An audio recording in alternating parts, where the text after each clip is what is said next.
I was talking to one of my subscribers, ZenixMoo, who said he would really appreciate if someone could make a video all around how you plan a session. And better more, he said that it would be great if someone could make a template that you could actually download, put your own session plan into, and then it will help you to know exactly what you need to think about when you're going into a session. So that's exactly what I've done. Down in the description below, you can go and download a very basic template, which has some headings that we're going to talk through in this video, so I can show you how I plan for a session and give you some tips of how to improve your planning. I should say that I've been all kinds of planners. I've been the one that over plans and takes a whole week to plan for the session and then just has so much more content than they actually needed. I've also been the person that an hour before the session starts, they had nothing planned, so have to quickly cram something into a session plan so that the players won't be disappointed when they turn up at the table. And this is sort of the middle ground that I have found, and that has worked the best for me. I've been using it for about 2 years now and made a few alterations just to make it better,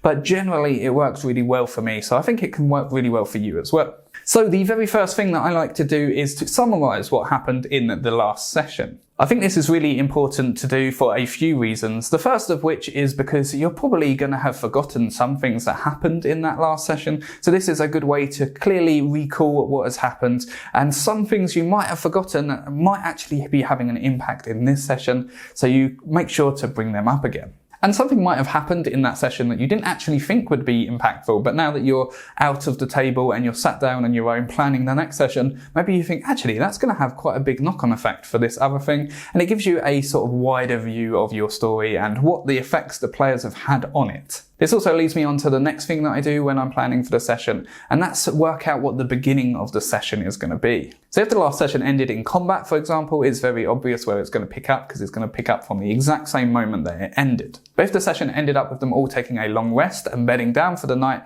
then maybe having them have a dream sequence is what's going to happen at the beginning of the next session, or maybe they're just going to wake up in the morning like normal, or maybe there's going to be some disruption in the night that wakes them up. This is where you decide that. And then once I've decided that, I like to think of a broad plan for the session. So what sort of story beats do I want to hit? What information do I want them to find out? And what I think is going to happen, knowing the players. If you're brand new to DMing, you might not know what your players are going to do. So just try to think of a broad plan as best as you can. And this is a very important point, because this broad plan is going to come into the rest of the points as well, to make sure that everything is on track to what you want to happen in this session. And this isn't railroading at all. This is just saying that in this session, I would like them to get to X city. The way they get there is completely up to them, and because it's Dungeons & Dragons, maybe they decide not to go there and they go a completely different way. You never know. That's why this is just the broad plan of what you would like to happen. So for example, in the campaign, maybe they're trying to get to a place and they're not actually allowed into the place. Well, my broad plan might be that they get close and they're going to meet someone that is going to explain to them they're not allowed in, but they're going to try and show them a secret way they can get in. And because they've been traversing the mountains, I also want some sort of way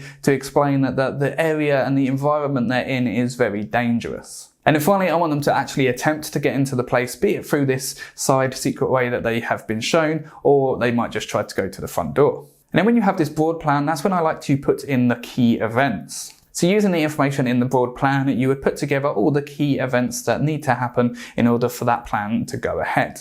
So continuing with the same example, one of the parts of the broad plan was that I wanted to portray the environment as being dangerous. So one of the key events would be that they get attacked, or they somehow find out that this environment is dangerous. The next key event might be that they have to somehow meet a group that is going to explain to them that they can get into the city with a secret entrance. And then the final key event might be that they try to get into the city, and there might be two strands here, because they might try to go through the secret entrance, or they might try a different way, maybe through the front door. So that might actually be two events that could happen, and one might never happen, and all the preparation you do for that might never come to fruition. The joys of DMing.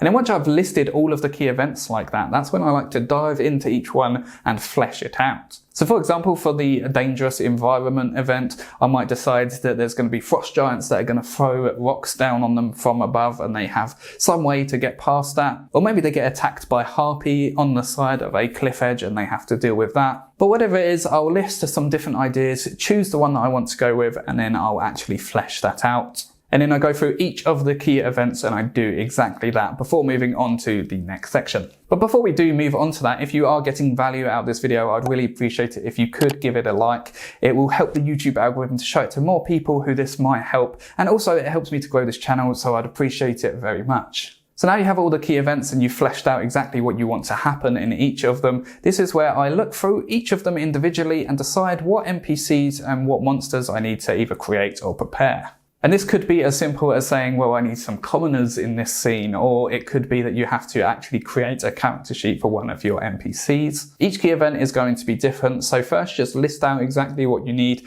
and then go away and actually create them. And then the next section is very similar but with maps. If you go through each of the key events and decide what maps that you're going to need to create or that you're going to need to go and find, and then go and create and find them. I like to sort out the maps at the end after doing the key events and the NPCs, so then I can make the map in line with what's going to actually be in it. So for example, a dungeon for a dragon will be very different than a dungeon for a beholder. So making sure that you understand what you want from the dungeon, what's going to actually be in the dungeon is going to help you much better when you go and actually create the map.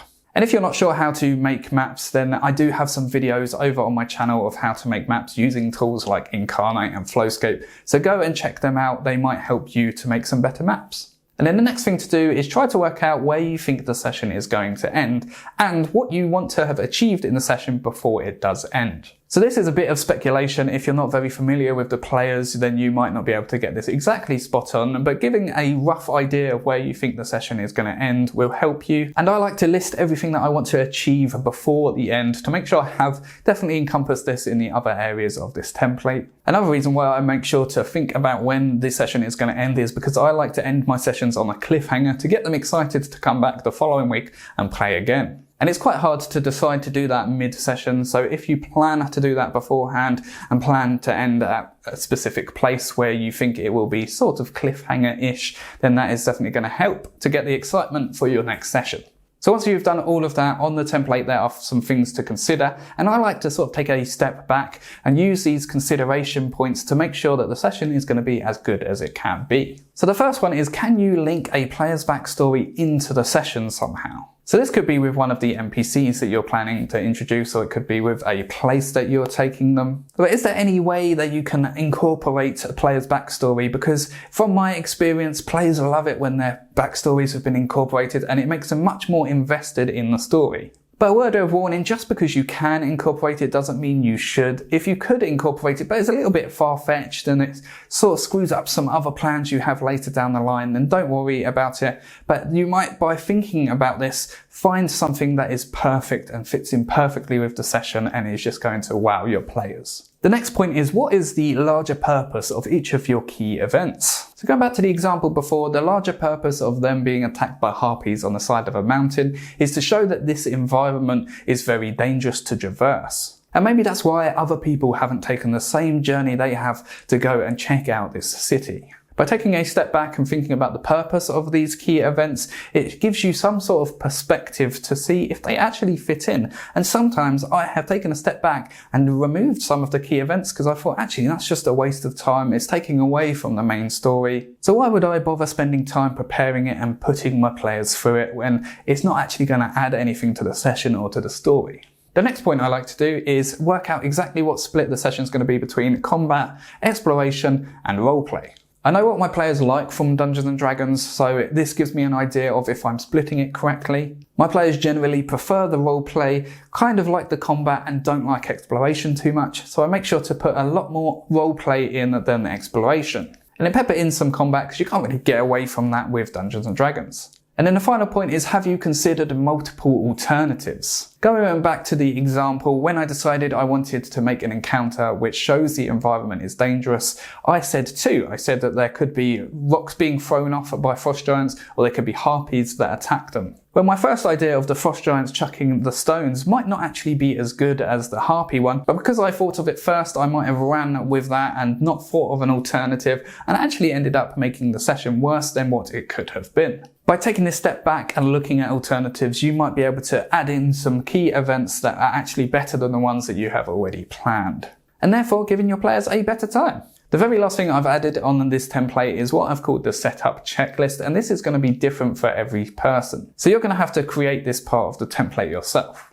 And this is where you're going to put a checklist of things that you do every session. So for me, I make sure to populate a sheet of names in case my players talk to NPCs and to characters I didn't expect them to. I also make sure I have to put everything into Foundry VTT because we're playing virtually at the moment. And because we're on Foundry VTT, I'm using a D&D Beyond importer. So I need to make sure that the characters' information has been imported correctly from D&D Beyond to Foundry VTT. And they're going to be things like this that you do every single session. So put a checklist here and just make sure you do them in your session plan so you don't get surprised when you come to the session and you realize you've forgotten to do something. So there you go, there's the session template I've put together and how to use it. I really hope that it helps you with your session planning. If you think I've missed something from my session plans, then let me know down in the comments. I'll be really interested to see how other people plan out their sessions, and maybe I'll adapt this in a future video. Once again, if you have found this video useful, please do give it a like. It helps the YouTube algorithm show it to more people that might find it helpful, and it helps me to grow the channel. And please do subscribe if you want more videos around the idea of improving your D&D games. I release videos every single week with that in mind to help you improve your games. But until next time, happy gaming.